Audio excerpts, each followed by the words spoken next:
Welcome to Nightmare Vault. The untold masterpiece. A world of true horror tale.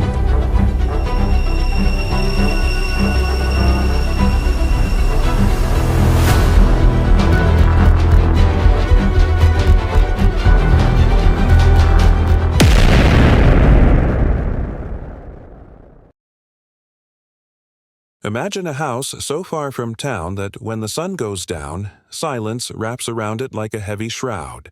No nearby neighbors, no passing wagons, just endless snow-covered fields and the rustle of wind through the Bavarian woods. Welcome to Hinterkaifeck, a secluded farmstead in Germany, 1922. In March of that year, 6 people living on this lonely farm were brutally murdered in a crime so mysterious, so bone-chilling, it remains unsolved to this very day. But the horror didn't begin with bloodshed. It began with footsteps. Footsteps in the attic. Footsteps that no one could explain. Do you believe a killer could live in your house without you ever knowing? Stay with this tale, because by the end, you may wonder if the true horror wasn't the murder, but everything that led up to it. 6 people. 6 very different lives. All silenced on the same night. Andreas Gruber, 63, the patriarch, was known to be hard, unfriendly, and feared by neighbors.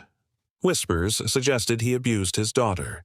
Cecilia Gruber, 72, his wife, was quiet, watchful, and spoke little but seemed to carry the weight of secrets. Victoria Gabriel, 35, their daughter, widowed and beautiful, lived a life shadowed by suspicion. Rumors of incest circulated, and though her husband was said to have died in the war, some claimed he had returned. Cecilia Jr., just 7, was curious and innocent, perhaps the only one who sensed the looming threat. Joseph, 2 years old, was Victoria's infant son. The father, unknown. Some believed it was Andreas himself. Then there was Maria Baumgartner, 44, the new maid whose first night on the farm tragically became her last. A house with secrets is like a grave without a stone. Each of these individuals carried a burden, and perhaps those unspoken truths invited something much darker than they ever expected. In the days leading to the massacre, the farm seemed to whisper warnings. Andreas found strange footprints in the snow, leading from the woods to the house, but none going back. Keys disappeared mysteriously. A newspaper appeared that no one had subscribed to. And most unsettling of all were the footsteps heard in the attic. Victoria confessed to her priest that she thought the house was haunted. Andreas shared his concerns with neighbors, but neither contacted the police. Would you ignore signs if it was your home?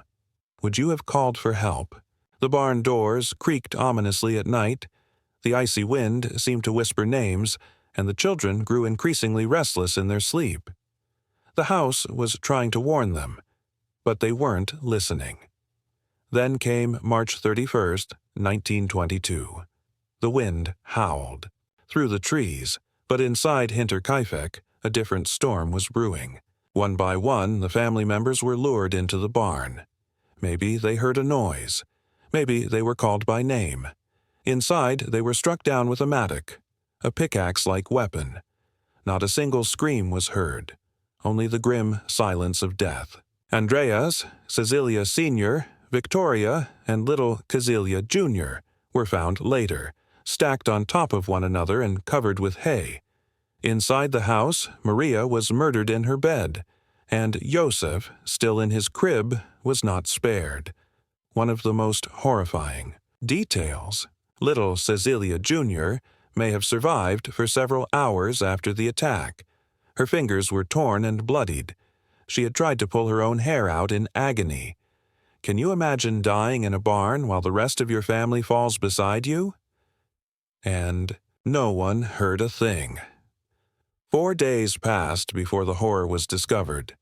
Neighbors grew concerned when no one had seen the Grubers. When they entered the property, they were met with an unspeakable scene.